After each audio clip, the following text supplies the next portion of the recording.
Hola, yo soy María José y hago parte de Mujeres en la Nube. Tengo 18 años, actualmente curso segundo semestre de trabajo social y el día de hoy queremos hablar básicamente, se puede decir sobre la seguridad que tenemos las chicas en internet, los cuidados, junto con mi compañera Luisa Banqués y la profe Viviana Quintero. Le doy paso a mi compañera Luisa para que haga su presentación. Y por último, a nuestra protagonista, la profe Viviana Quintero. Hola, soy Luisa Banqués, tengo 17 años y actualmente me encuentro cursando grado 11. Como dijo mi compañera María José, hoy va a estar hablando acerca de la seguridad en Internet con la psicóloga Viviana Quintero. Así que le pido a ella que se presente. Bueno, buenos días Luisa, buenos días María José, yo soy Viviana Quintero, soy psicóloga egresada de la Universidad Nacional de Colombia y trabajo hace varios años en el tema de protección a la niñez en línea. Entonces, por ese trabajo que he hecho, hago parte de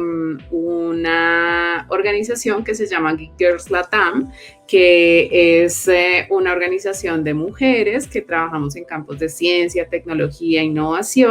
y que además todos los días desde nuestro quehacer conectamos a las niñas, a las adolescentes y a otras mujeres con este aprendizaje o este conocimiento relacionado con las ciencias básicas, la tecnología y las matemáticas. Entonces, digamos que como yo les había contado alguna vez en una de las sesiones que tuvimos, soy una psicóloga un poco atípica porque los psicólogos usualmente hacen un trabajo muy tú a tú, muy de contextos físicos, no tanto en línea. Y todo mi trabajo se ha relacionado con poder analizar, revisar y apoyar la presencia en línea de los niños y niñas, de las mujeres también, y cómo la conducta, las emociones, el desarrollo cerebral se ve influido por todas las interacciones que tenemos cuando estamos navegando en Internet. Si te das cuenta, Luisa, sí, mira que estamos entrevistando pues a una gran psicóloga. Y bueno, me parece chévere eso de la seguridad en internet, puesto que la mayoría de las chicas en el mundo están expuestas o estamos expuestas a, pues se puede decir que al ciberbullying, pues al acoso como tal, y ella representa o nos ayuda a que nos podamos sentir o aprendamos a tener nuestra propia seguridad en las redes sociales y en las demás cosas que se puedan hacer en internet. Bueno, nosotras participamos en este gran proyecto que se llama Mujeres en la Nube, en donde nos podemos sentir empoderadas, en donde cambiamos los estereotipos que pues desde hace tiempo se vienen formando, por así decirlo, que nos han venido inculcando en cuanto a que nosotras las mujeres no podemos estar en este entorno virtual o en ciertas carreras debido a que pues somos mujeres y que desde el siglo pasado o años anteriores básicamente era todo que las mujeres debíamos pertenecer solamente a la casa y estudiar carreras livianas porque, digámoslo así, somos seres sensibles, cuando nosotros también tenemos la capacidad de hacer muchas cosas e incluso enseñarle a los demás, porque simplemente todas somos capaces de hacerlo. Pero Viviana, ¿cómo ha sido trabajar en línea con mujeres y saber que puedes aportarles a ella para su seguridad en internet, para que no se expongan, para que no haya más casos de abusos por estas redes? Bueno, pues con este trabajo que hemos hecho desde Geek Girls con Mujeres en la Nube, creo que para mí constituye una oportunidad súper importante. ¿Por qué? Porque yo creo que gran parte de lo que propicia o lo que favorece las violencias basadas en género para las mujeres en los entornos digitales se relaciona mucho con factores culturales. Muchos de esos factores culturales están allí presentes porque a veces nosotros no conversamos respecto a esto. Por ejemplo, conversaciones como estas que estamos dando en este momento, relacionadas con el por qué creemos que las mujeres no son buenas para la tecnología, el por qué creemos que cuando una mujer habla en Internet puede ser silenciada, el por qué no apoyamos a otras mujeres cuando alguien intenta silenciarlas en línea. Entonces creo que un proyecto como Mujeres en la Nube es un proyecto que permite acercarnos a mujeres que están en un momento crítico de la vida, que es el momento, por un lado, de decidir hacia dónde van a enfocar sus carreras profesionales y que eso, digamos, conecta mucho con el propósito de Geek Girls Latam, que es este propósito de conectar a mujeres jóvenes con los campos de ciencia y tecnología, pero además creo que llegamos en un momento que es muy adecuado porque es justo en este momento donde ya las mujeres están pasando de ser niñas a ser más adolescentes o de adolescentes a ser jóvenes, van a empezar a tener más presencia digital y el hecho de que cuando arranquen su presencia en línea puedan reconocer cómo estar seguras, puedan reconocer cuándo se presenta una violencia y qué hacer frente a esas violencias, puede ser muy potente en la presencia futura de estas mujeres en línea. Entonces creo que el proceso que se ha hecho con Geek Girls Latam en Mujeres en la Nube es básicamente un proceso de empoderamiento en los campos de ciencia y tecnología que yo esperaría que a largo plazo dé como fruto un comportamiento diferente de todas las chicas que han participado en el proceso, que además una cosa que me ha sorprendido mucho es que todas las chicas que han estado en Mujeres en la Nube son súper empoderadas, son chicas críticas, son chicas que preguntan, que quieren extender como estos aprendizajes que han tenido a otras áreas de su vida, compartirlos con otras niñas que como que vienen atrás y para las cuales son role model. Entonces creo que desde esa mirada este ha sido un espacio súper valioso para poder empezar a desarrollar como esas habilidades básicas que simplemente necesitamos por el hecho de ser ciudadanos digitales, que eso es algo que en este momento y con todo lo que pasó después de la pandemia, pues todos nos vimos abocados a tener esa presencia en línea y a empezar a ejercer nuestra ciudadanía digital. Y qué bueno que cuando lo empecemos a hacer o cuando las mujeres en la nube empiecen a hacerlo o continúen haciéndolo, lo hagan ya de una manera más segura y responsable. Pero quisiera preguntarte, o sea, ¿qué consideras tú que es Mujeres en la Nube? ¿Sí? Este proyecto, Mujeres en la Nube, ¿para ti qué es? Bueno, básicamente para mí Mujeres en la Nube es un proyecto, digamos, este es un proyecto de empoderamiento digital, como yo lo veo. Digamos que este es un proyecto que arrancamos en el mes de octubre de 2020. Es un proyecto donde estamos participando desde Geek Girls Latam junto a Fundación Plan, a Globant y la Embajada de Francia en Colombia. Y básicamente lo que se busca con Mujeres en la Nube es enseñarles a adolescentes y jóvenes mujeres todas competencias digitales que puedan necesitar en su vida cotidiana, bien sea por su trabajo, bien sea por estudio, y dentro de esas competencias básicamente lo que se da es la oportunidad de profundizar en temas como el diseño web, la tecnología de la cuarta revolución industrial, animación digital y de videojuegos. Entonces son como 3 áreas de profundización que todas son, si ustedes se dan cuenta, relacionadas con tecnología de punta. Entonces con esto hemos logrado que adolescentes y jóvenes en Chocó, Bolívar, Valle, Sincelejo, Valle del Cauca y Bogotá pues aprendan semanalmente contenidos digitales de valor que les agreguen valor al trabajo que vienen haciendo. Digamos que Mujeres en la Nube es un proyecto absolutamente retador,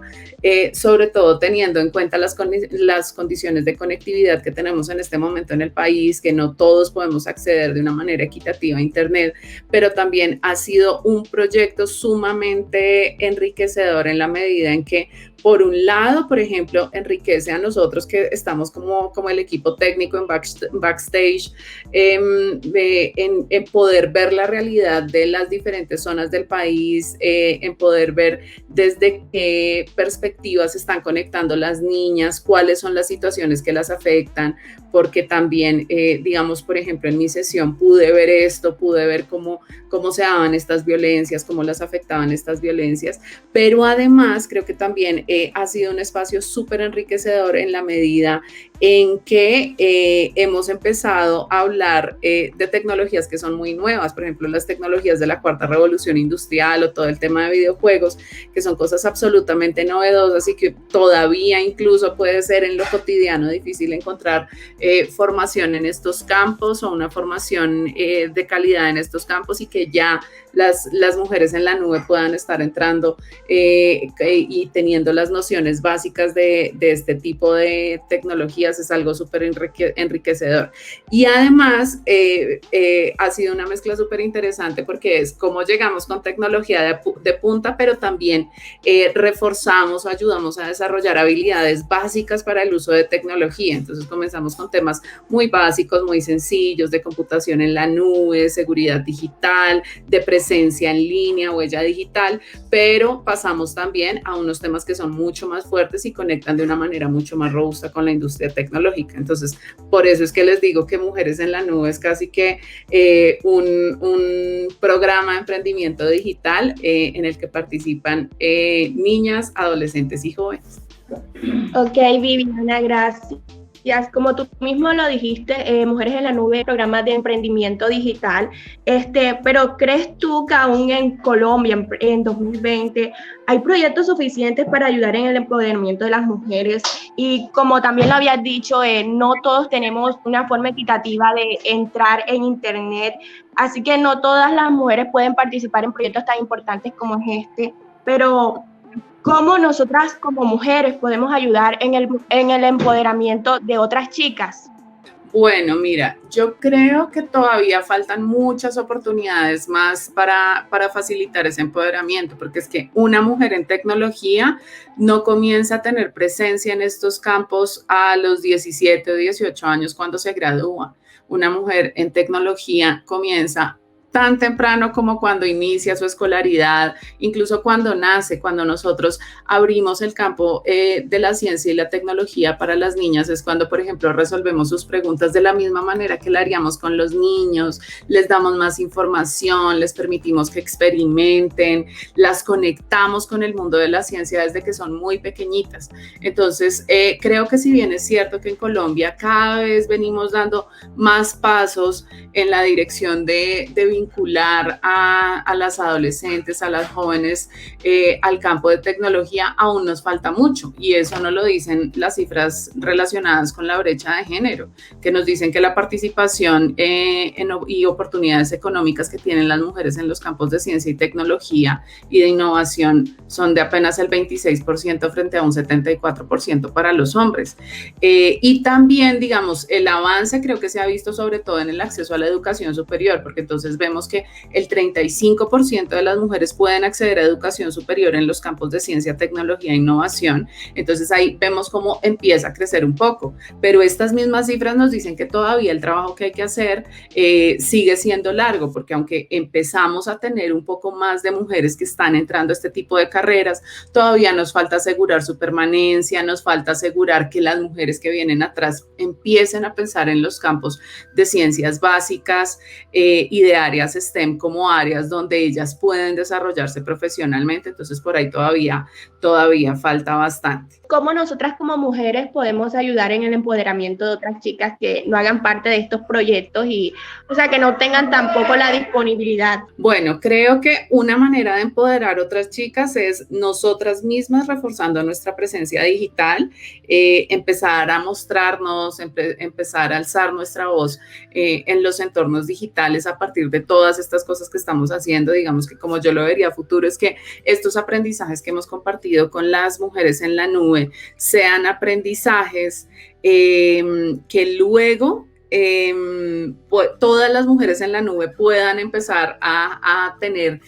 más vivos y más vigentes en su presencia en línea. Digamos que esto básicamente a lo que ayuda es a que las personas que están a nuestro alrededor empiecen a ver que nosotras tenemos una presencia diferente, que nosotras participamos de una forma diferente. Y esto evidentemente llama la atención, siempre termina llamando la atención, pero más allá de eso, creo que otra cosa que nosotras podemos hacer como mujeres es que cuando tenemos nuestra presencia en línea, vamos abriendo campo. Pero también es importante transmitirle a las niñas, a las más pequeñitas que vienen detrás de nosotros, cuál ha sido esa experiencia, ayudarles como a reducir esa curva de aprendizaje en el ingreso a lo digital, que a veces puede ser muy amplia, de manera que cada vez vayamos haciendo el camino un poquito más fácil, como allanando el terreno para hacer el camino un poquito más fácil para las niñas que vienen tras de nosotros. Y lo otro que creo que se me ocurre o que se me ocurre que podemos hacer es que conforme nosotros vamos integrándonos a este tipo de actividades, a este tipo de campos, vamos empezando a tener unos conocimientos que nos permiten tener una participación diferente y un poco más empoderadora. Entonces, por ejemplo, abrir este tipo de discusiones para que otras personas escuchen, participar desde nuestro rol en los espacios que se abran para conversar sobre estos temas, bien sea desde conversaciones cotidianas o desde conversaciones que ya permitan incidir en políticas públicas, creo que es algo que nosotras podemos ir haciendo. Y más allá de eso, creo que también la clave está en apoyar en este momento a las mujeres que ya tienen una presencia en línea, ayudarlas a hacerse más visibles, apoyarlas si en algún momento vemos que alguna forma de violencia las está afectando, de manera que logremos que estas mujeres que van como avanzando en el camino para hacer que nuestro camino en el futuro sea más fácil, también puedan contar con nuestro apoyo, todo muy como desde una onda de sororidad y de poder estar conectadas, apoyándonos y dándonos soporte social y soporte emocional. Ok, Vivi, como tú mencionaste ahorita, el porcentaje entre hombres y mujeres que participan que trabajan mediante la tecnología es muy grande, pero ¿por qué se cree que las mujeres no son buenas en la tecnología? O sea, ¿cuáles son las consecuencias que han dejado este estigma con el paso de los años? ¿Afecta a nuestro aprendizaje como mujeres? Claro que sí, y mira que esto básicamente se conecta mucho con los estereotipos de género, que son algo que culturalmente ha estado presente en nuestra sociedad y que básicamente consiste en que nosotros tenemos ideas que son simplemente eso, ideas acerca de lo que es ser hombre y lo que es ser mujer. Entonces, estas ideas, por ejemplo, dicen que el azul es para los niños y el rosado para las niñas. Estas ideas, por ejemplo, dicen que los hombres son muy buenos para las matemáticas, la tecnología, la ciencia y que las mujeres no lo son tanto. Sin embargo, es importante señalar que estos estereotipos son eso, ideas. Esto no corresponde a los hechos reales. Entonces, ¿qué es lo que nosotros nos hemos encontrado? Existen mujeres que han sido altamente reconocidas en los campos de ciencia, tecnología e innovación o en las áreas STEM. Si estos estereotipos o estas ideas que difunden estos estereotipos fueran ciertas, pues entonces no existirían estas mujeres porque sencillamente las mujeres no seríamos buenas para ciertas cosas. Y resulta que eso no es así. Las mujeres ya se ha demostrado que podemos correr, podemos jugar fútbol, podemos ser científicas, podemos trabajar en tecnología, podemos ser programadoras, podemos hacer lo que queramos. Somos buenas en matemáticas también. Entonces, ¿qué es lo que sucede?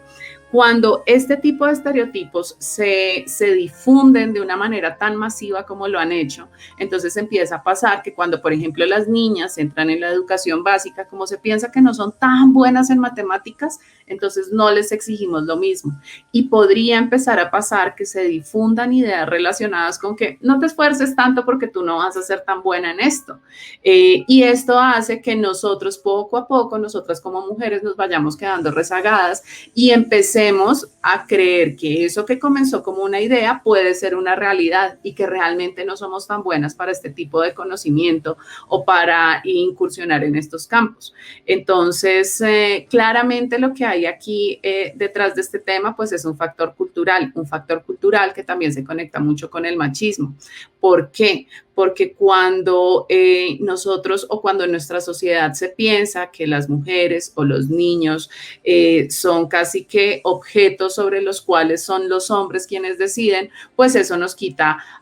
poder para actuar, nos quita la capacidad de ser agentes de nuestro propio cambio, porque casi que todo el tiempo tendríamos que estar supeditada a la opinión de otro y a lo que otro diga. Entonces, digamos que en esta medida, un tema que resulta muy, muy importante acá es difundir las ideas como son y luchar un poco, combatir un poco contra estos roles y estereotipos de género que básicamente lo que han hecho es que nosotros tengamos estas cifras tan dispares, porque cuando, por ejemplo, nosotros entramos a revisar las cifras relacionadas con violencia en línea, entonces ahí sí nos encontramos con que las mujeres llevamos la delantera, porque el 85% de las víctimas de violencia sexual en línea son mujeres. Entonces, si estas fueran ideas que van a potenciar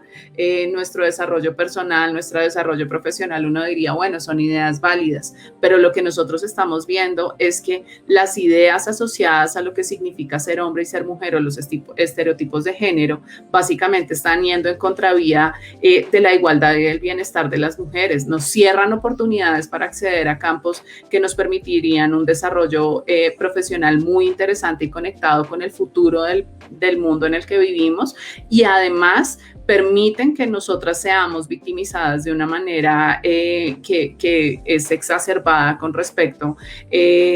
a otras formas de violencia que existen en línea y fuera de línea. Entonces, creo que acá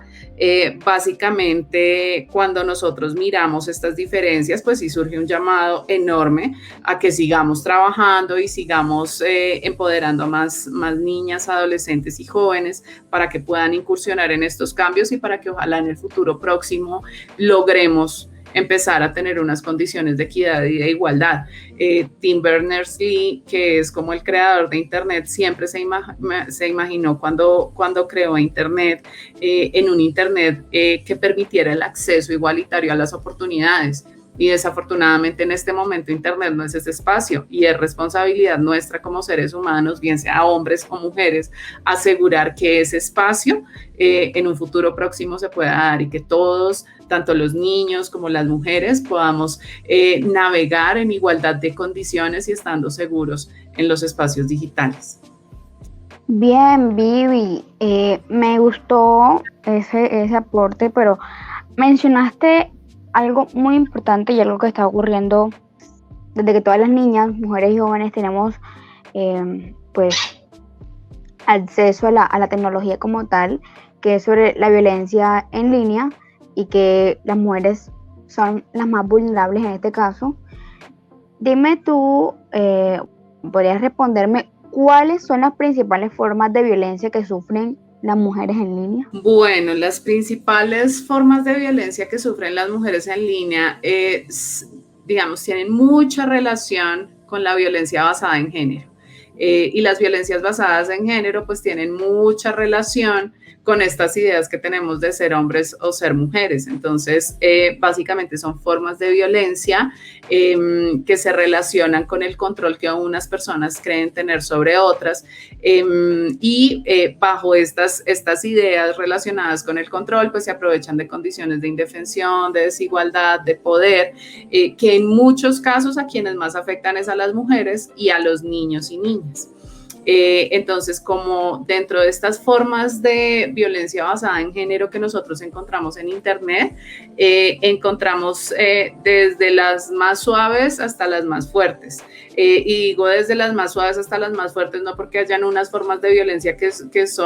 podríamos dejar pasar y otras que no, sino porque hay unas que son como que pareciera que no son violencia, pero son tremendamente violentas con las mujeres y con las niñas. Entonces comenzamos por el body shaming, que esto es básicamente avergonzar a una persona por su apariencia. Entonces esta pareciera que no fuera tan grave, pareciera que es simplemente un comentario, yo no estoy insultando, yo no estoy agrediendo, pero lo que sucede con el body shaming es que hace sentir a las mujeres inadecuadas, que su cuerpo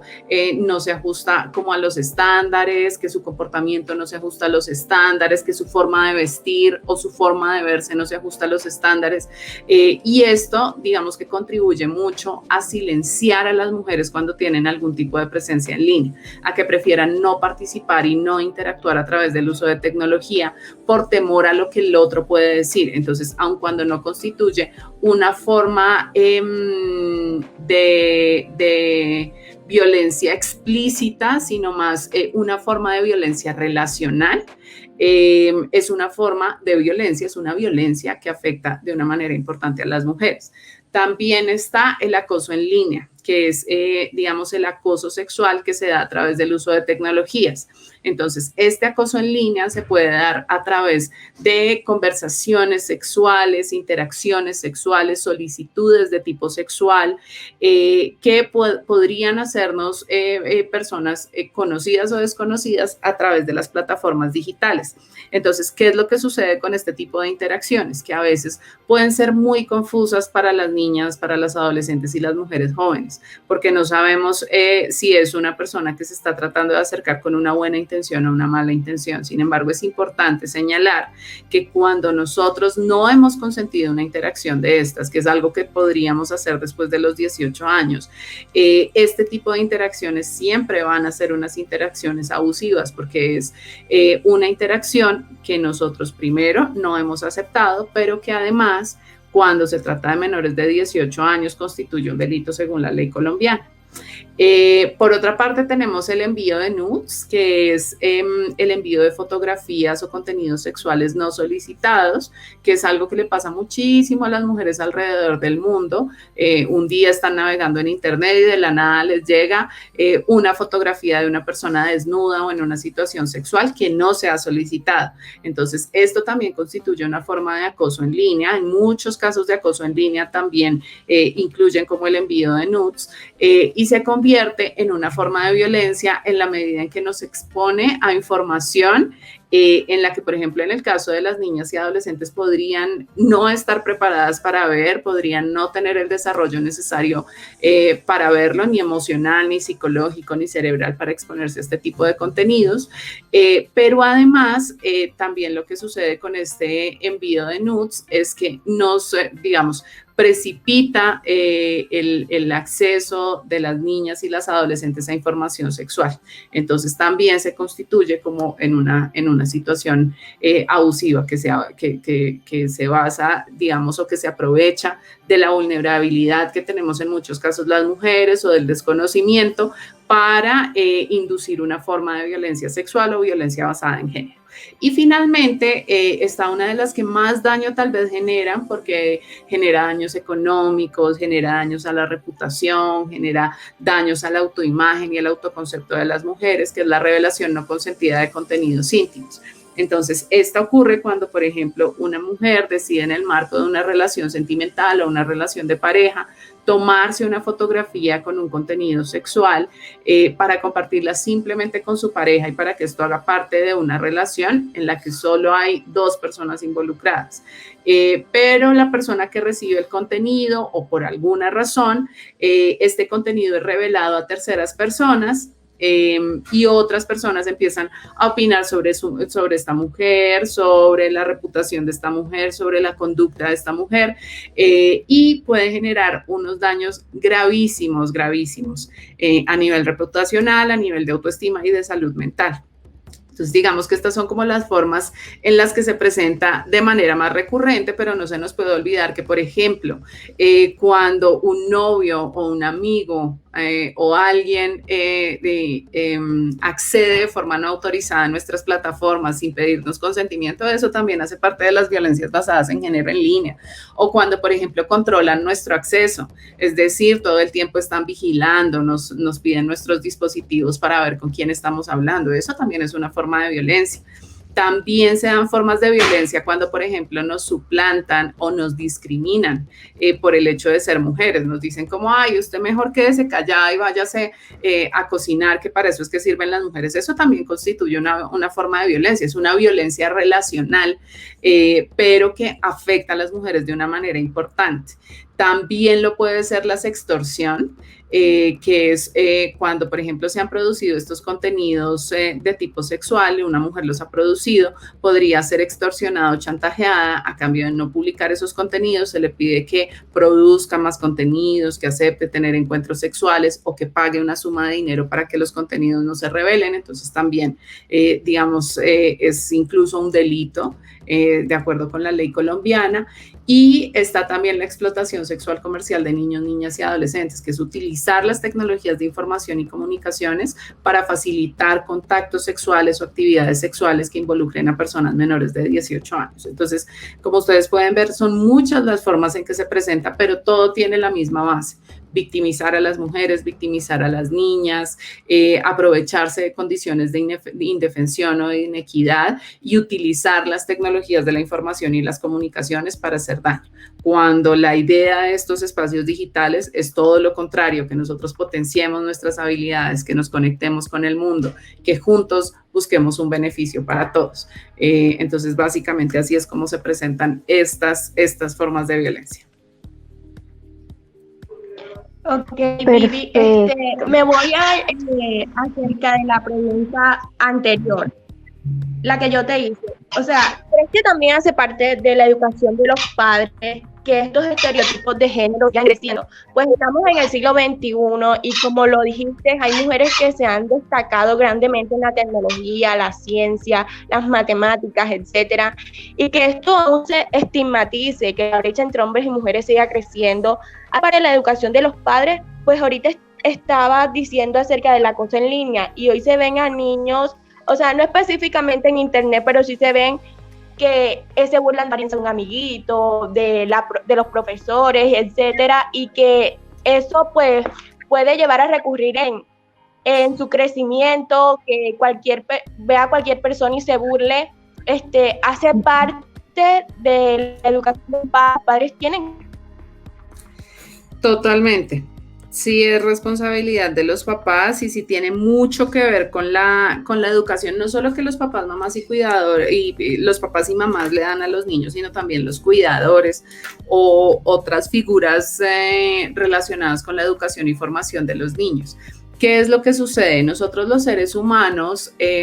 digamos, esos aprendizajes que tenemos en los primeros años de nuestra vida son como los ladrillitos que van siendo la base de la construcción de un cerebro en desarrollo. Entonces, toda la información, todas las interacciones, todos los aprendizajes que tienen los niños en esos primeros años y las niñas, pues van a influir en su comportamiento, en su pensamiento y en sus interacciones en la vida adulta. Entonces, ¿qué es lo que pasa? Por ejemplo, en el acceso a áreas STEM, cuando nosotros, por ejemplo, desde que las niñas son muy pequeñitas, respondemos a sus preguntas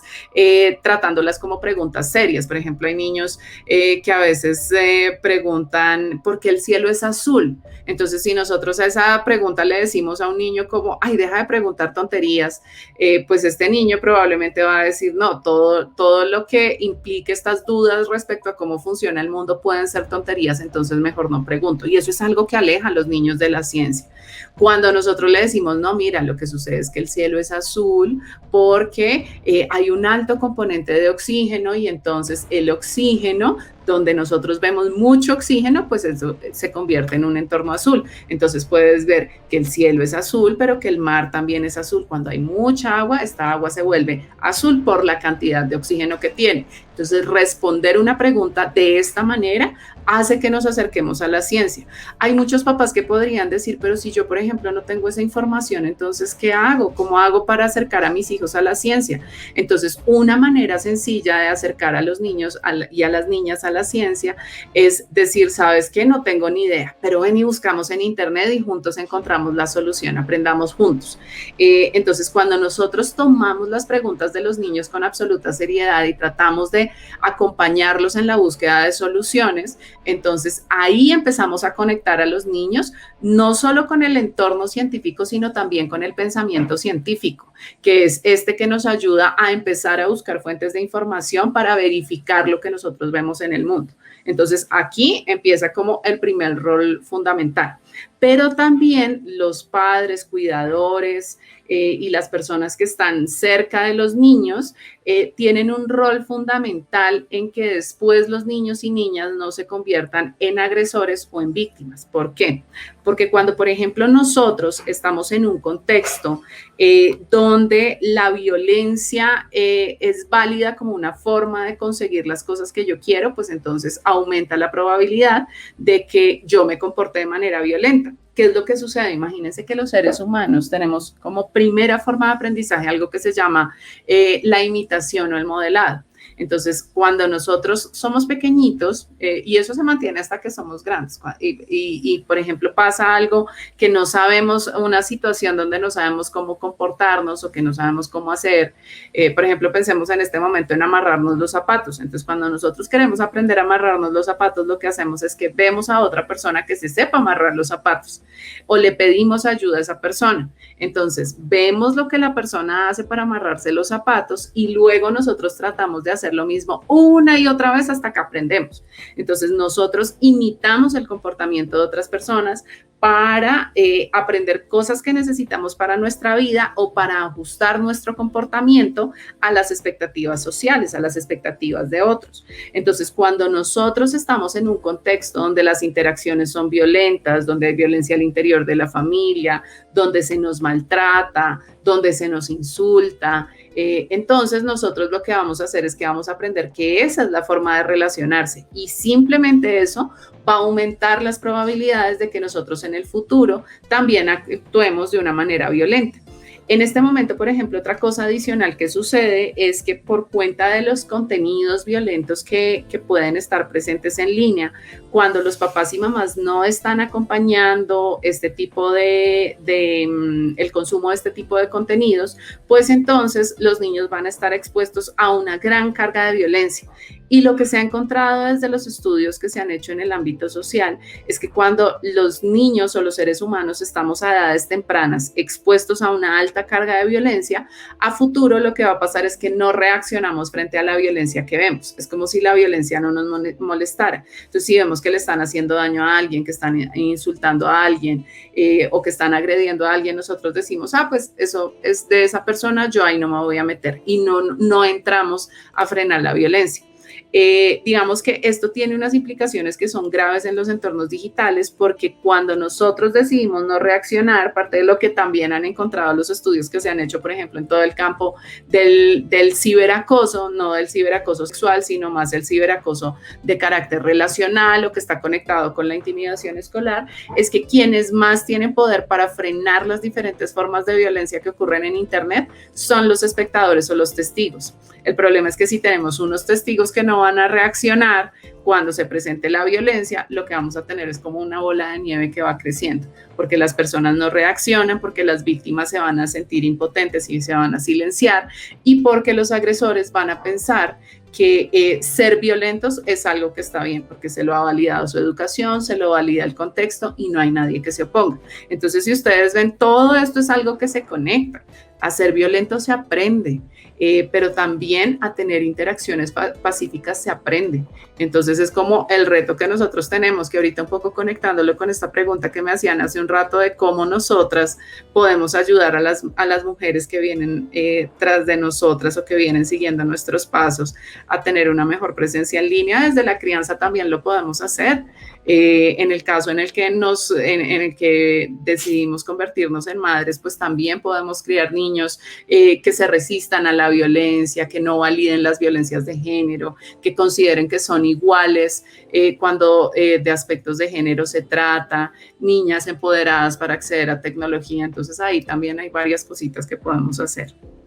O sea, no es solo realizar proyectos para el empoderamiento de las mujeres, sino de los padres.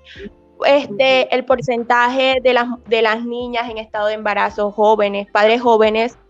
es muy alto. Así que también deberíamos ayudarlos a prevenir que en un futuro tengan niños acosadores, niños agresores y violentos, porque esa fue la educación que recibieron. O sea, no tanto la educación que recibieron, fue lo que vieron y es lo que imitaron. Y por eso en un futuro podrían ser así. Como sería bueno hacer campañas para que los padres tengan más experiencia para educar a sus hijos. Tal vez ellos no terminaron de ser criados y ya son papás, van a criar a otros niños. Sería bueno ayudarlos en la crianza de sus hijos para que estos niños en un futuro no sean violentos, etcétera. Totalmente, en eso tienes toda la razón. De hecho, mira, este tema es tan importante que en el año 2017 se promulgó una ley, que es la ley 1857, que es la ley de familia, que básicamente lo que busca es ayudarles a las familias a empezar a tener como primero un equilibrio entre la vida familiar y laboral, pero sobre todo apoyar a los padres, madres y cuidadores de niños, de personas menores de 18 años, para que puedan empezar a contar con las habilidades necesarias para criar de una manera adecuada a estos niños y a estas niñas. Entonces, digamos, ahí se abre una oportunidad enorme. Por ejemplo, este año el Ministerio de Educación en Colombia lanzó la estrategia de Alianza Familia Escuela,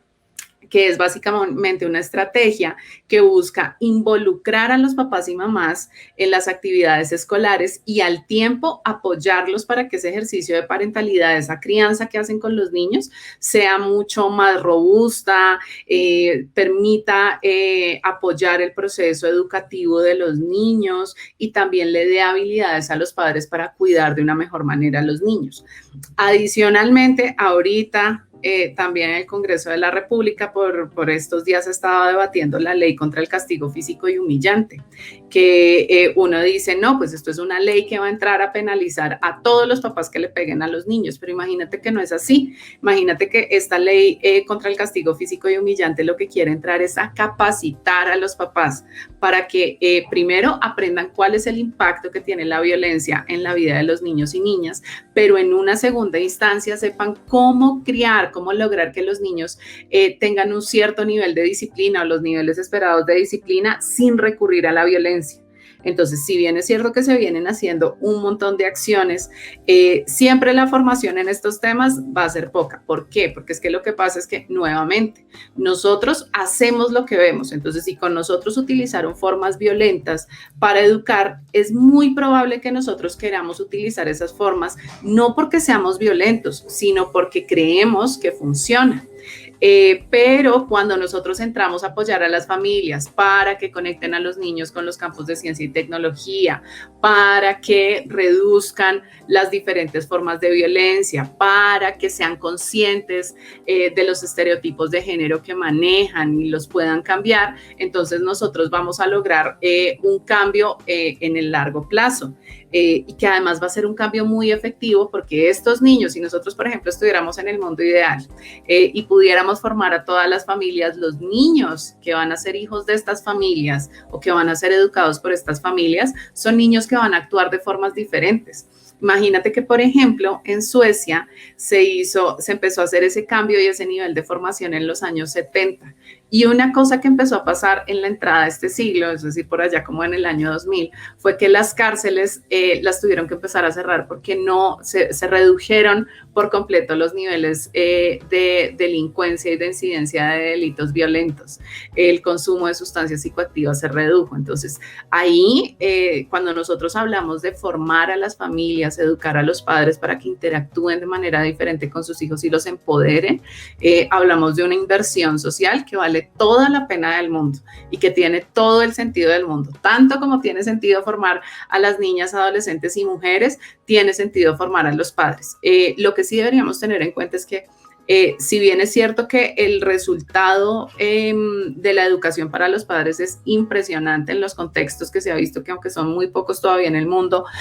son valiosos, se ha visto que es muy importante. Es importante también señalar que no es que uno sea mejor que otro. Apostarle a la educación en cualquier campo, en cualquier ámbito, siempre va a ser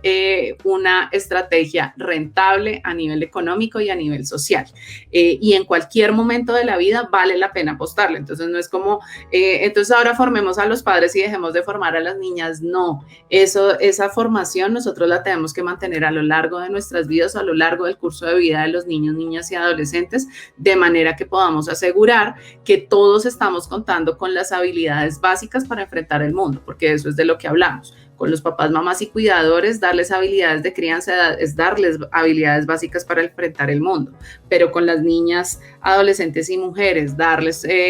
formación básica acerca de cómo empoderarse en los entornos digitales, participar y acercarse a las áreas STEM, pues también es darles habilidades para conectarse con el mundo que van a tener que vivir, que pues ahora es un mundo digital. ¿Cómo podríamos combatir esa violencia en línea? ¿Cómo podríamos orientar a las dónde podríamos reportar estos casos y cómo podríamos ayudar a las afectadas? Bueno, entonces voy a arrancar por cómo podemos ayudar a las afectadas y después dónde podemos ayudarlas, ¿listo? Entonces, respecto al tema de cómo podemos ayudar a una niña, una adolescente, una joven, una mujer que haya sido violentada en los entornos digitales, lo primero es ponernos siempre de su lado. En el caso de las violencias basadas en género o en las violencias sexuales en general, no solo la que ocurre en los entornos digitales, un tema que se da de manera recurrente es que cuestionamos a la víctima y la culpabilizamos por lo que sucedió. Y esto es algo absolutamente absurdo. Entonces, por ejemplo, decirles a aquellas personas que han sido víctimas, no es tu culpa, no está bien lo que hicieron y yo estoy de tu lado, es algo que no solo ayuda a empoderarlas, sino que también reduce de una manera significativa el malestar por el que tienen que pasar y las ayuda a encontrar un poco de apoyo y soporte social. Entonces siempre ponernos del lado de la víctima, no juzgar y no decir cosas como, pero es que quién la manda a tomarse esa foto, pero es que cómo fue a compartir eso, pero es que eso le pasa por ser tan confiada. No, nosotros estamos en un contexto donde todos nuestros derechos deberían ser respetados y la responsabilidad de las violencias sexuales o las violencias basadas en género en línea o fuera de línea es algo que debe recaer sobre los perpetradores, no sobre las víctimas. Entonces eso desde la parte de cómo podemos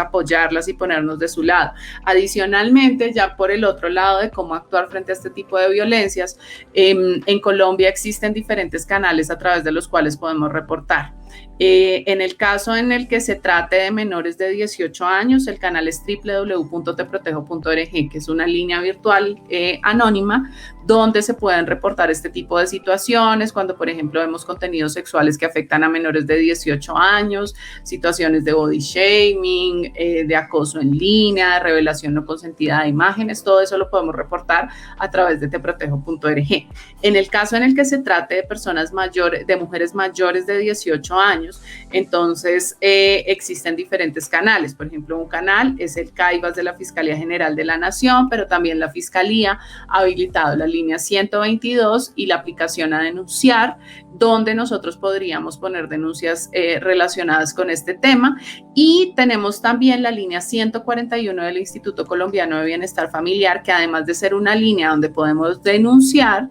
este tipo de situaciones, también podemos pedir apoyo y orientación. Por ejemplo, para el caso de las familias, cuando la familia de una niña, de un adolescente no sabe muy bien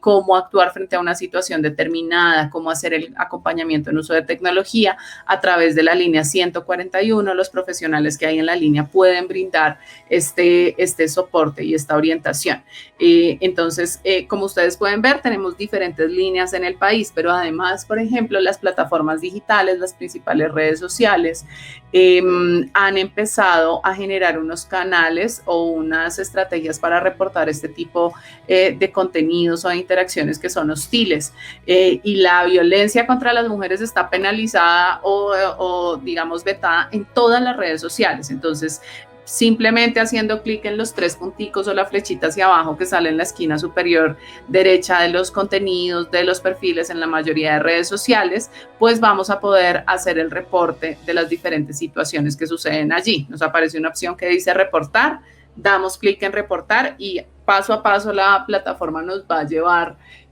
a que podamos hacer el reporte y alzar la voz frente a este tipo de violencias. Es fundamental reportar este tipo de violencias tanto a las plataformas como a las autoridades. ¿Por qué? Porque cuando lo hacemos, ayudamos a que las autoridades y a que la industria tenga una visión real de lo que está sucediendo, y con lo que yo me he encontrado con el paso de los años es que con el incremento de las denuncias aumenta la destinación de recursos, aumenta la destinación de unidades. Entonces a veces decimos, no, yo me quedo callado porque no pasa nada, no hay recursos suficientes, pero esto es como un círculo que lo podemos hacer vicioso o virtuoso. No denuncio y no pasa nada y tampoco se destinan más recursos, o denuncio y así no pase nada. Poco a poco la masa crítica de denuncias va a hacer que se empiecen a destinar recursos y que este tema empiece a ser relevante para los gobiernos y para la industria.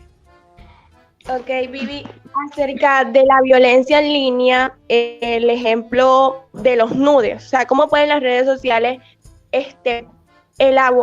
prevenir para que esto no suceda? Además de que vemos grupos en Instagram, a veces vas navegando normal y de repente te llega una solicitud de un grupo sexual, etcétera, y que tú no pediste estar ahí, y hay jovencitos y no es sano que un niño o niña estén viendo esta clase de contenido, pues eso es lo que van a ir llevando con el paso de los años. O sea, ¿cómo pueden las redes sociales prevenir estos grupos a que se metan personas que no pidieron estar ahí? Bueno, de lo que tú estás hablando, imagínate que en un ejercicio que se hizo en el año 2004 sobre los derechos de los niños, niñas y adolescentes, es una cosa que piden muchísimo los niños, como poder estar tranquilos y estar seguros cuando navegan en los entornos digitales. Y es considerado como uno de los derechos o derechos digitales de niños, niñas y adolescentes. Entonces, lo que hacen las plataformas, digamos que la gran dificultad que tienen las plataformas es la cantidad de usuarios que tienen y la cantidad de contenido que se alimenta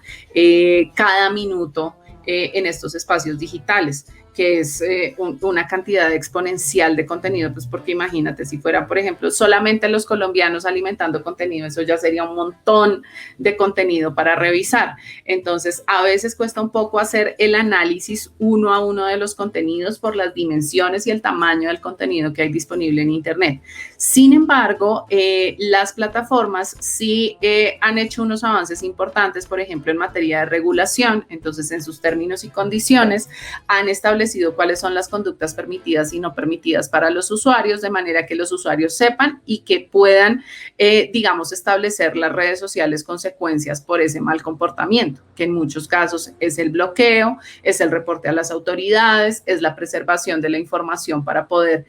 abrir procesos judiciales posteriormente con las autoridades. Entonces, ese proceso se ha hecho. Muchas redes sociales a partir del año 2016 empezaron a ajustar estos términos y condiciones de manera que fueran más amigables para el público, que la gente pudiera reconocerlos más fácilmente, pudiera entenderlos más fácilmente. Y por esta época también se empezaron a fortalecer los portales para familias que permiten que los padres, madres o cuidadores de menores de 18 años puedan reconocer estos entornos y saber qué esperar del comportamiento de sus hijos e hijas en estos espacios. Entonces son como las cosas que se han hecho en materia regulatoria. También se han adelantado unas acciones en materia de facilitar el reporte por parte de los usuarios, que son esto que yo te digo de la funcionalidad que hay en los 3 punticos o en la flechita hacia abajo, que cuando hacemos clic ahí podemos reportar. Y también muchos de ellos han avanzado, por ejemplo, en el caso de los materiales de explotación sexual de niños, niñas y adolescentes, que estos son fotografías o videos donde hay menores de 18 años en una actividad sexual, han permitido el monitoreo, estas plataformas, es decir, hacer monitoreos proactivos, tener analistas que están todo el tiempo revisando si este tipo de contenidos se presentan para dar el contenido de baja, es decir, impedir que los usuarios accedan a este contenido y compartirlo con las autoridades para que puedan hacer las investigaciones pertinentes. Entonces, ahí existen diferentes acciones. Sin embargo, uno diría como no, es que todavía sigue pasando. Lo que pasa es que cuando nosotros hablamos de seguridad digital, hablamos de una responsabilidad que debe ser el Estado a la hora de legislar qué está bien y qué no está bien, que debe ser de la industria a la hora de hacer que eso que dice la ley se cumpla en los espacios, pero además garantizar la seguridad de sus usuarios, pero donde también tienen un gran papel los usuarios. Entonces, acá, ¿qué sería fundamental? Que, por ejemplo, cuando nosotros empezamos a navegar en estas plataformas, evitemos conectarnos con personas que no conocemos. Si bien es cierto que conforme nosotros vamos creciendo, vamos a tener cada vez más contacto con desconocidos, el problema o lo que sucede con niños, niñas y adolescentes es que cuando se conectan con desconocidos, ahí es donde empezamos a tener dificultades. Muchos de los riesgos digitales que afectan a niños, niñas y adolescentes se relacionan con el contacto con desconocidos. Entonces, evitar aceptar a desconocidos en los espacios digitales, tener interacciones, contacto con ellos, procurar mantener nuestra información privada, evitar nuestra sobreexposición en los entornos digitales, son cosas que nos ayudan desde nuestro comportamiento también a protegernos. Entonces, esto es como buscar un balance. Gobiernos e industria tienen una enorme responsabilidad, todavía les falta, pero aún así nosotros deberíamos tener unos comportamientos que nos ayuden a estar un poco más seguros. Ahí entra todo el tema de las contraseñas, que por ejemplo vimos en nuestra sesión, entra también todo lo relacionado con reconocer la naturaleza de la información, verificar la información, chequear qué es eso que nos está llegando, quiénes son esas personas que se están conectando con nosotros y no tragar tan entero. Entonces, pues es básicamente eso lo que podríamos hacer respecto a este tema. Como les digo, este tema de la seguridad digital es un tema de corresponsabilidad donde todos tenemos un poquitito que aportar y sobre todo que tiene un altísimo componente humano. Es por eso que desde Geek Girls Latam le hemos apostado también a incluir este tema de seguridad digital en toda la formación que hacemos, que en muchos casos es de apropiación, para pasar también al tema de que cuando lo apropiemos, todo este tema de tecnología lo apropiemos de una manera segura. La verdad, el tema en cuanto a las TICs es demasiado extenso e interesante y Vivi nos acaba de aportar valiosa información, pues sí, porque podemos ahora llevarla pues aquí a nuestro entorno familiar y en lo posible pues amigos. O sea, estos son temas demasiado importantes, pues es lo que se está viviendo y lo que se vivirá en un futuro. Entonces, quisiéramos seguir y escucharla y que nos siga aportando más, pero tenemos que dar por terminada la sesión. Entonces, no sé qué quiere decir mi compañera, pues aparte de darle las gracias a Vivi y a todos los que estamos aquí presentes escuchando, porque no todos los días tenemos este tipo de espacios para hablar acerca de grandes casos que se están dando pues aquí en nuestro país y en todo el mundo. Viviana, muchísimas gracias por todo lo que nos dijiste. La verdad sí es contenido muy valioso, pues ya sabemos más o menos cómo prevenir todo esto, a que las niñas se sientan más seguras en internet, a que los niños que van creciendo con el paso de los años no sean acosadores, no sean violentos, al contrario, ayuden a prevenir esta clase de violencia que se vive en las redes sociales y que el entorno de las redes sociales pueda ser equitativo y además seguro, que cualquier persona pueda navegar seguro de que no le va a llegar a nudes, etcétera. Sabemos que es un trabajo difícil porque, como tú lo dijiste, son un amplio contenido de usuarios, pero sé que con el paso de los años, con personas como tú, que inspiran a otras chicas a seguir adelante, sé que se puede lograr. Muchísimas gracias, Viviana. Ay, María José, Luisa, mil gracias a ustedes, de verdad, desde Geek Girls Latam. Para nosotros es todo un orgullo haber podido participar con ustedes, trabajar a lo largo de las sesiones de Mujeres en la Nube, con Plan, con Globant, con la Embajada de Francia. Ha sido un enorme gusto y sobre todo un enorme aprendizaje. Creo que a veces las chicas que participan en estos procesos de formación piensan que son solo ellas quienes están aprendiendo, pero también desde nuestro lado de Geek Girls Latam como formadoras, los aprendizajes han sido enormes. Entonces, pues nada, gracias por conectarse, por ser mujeres en la nube y esperamos que en el futuro las podamos ver con esa presencia en línea, empoderada, que es la que todas como mujeres soñamos para ustedes. Mil gracias por la invitación. Gracias, Vivi. Gracias Bueno, a muchas ti. gracias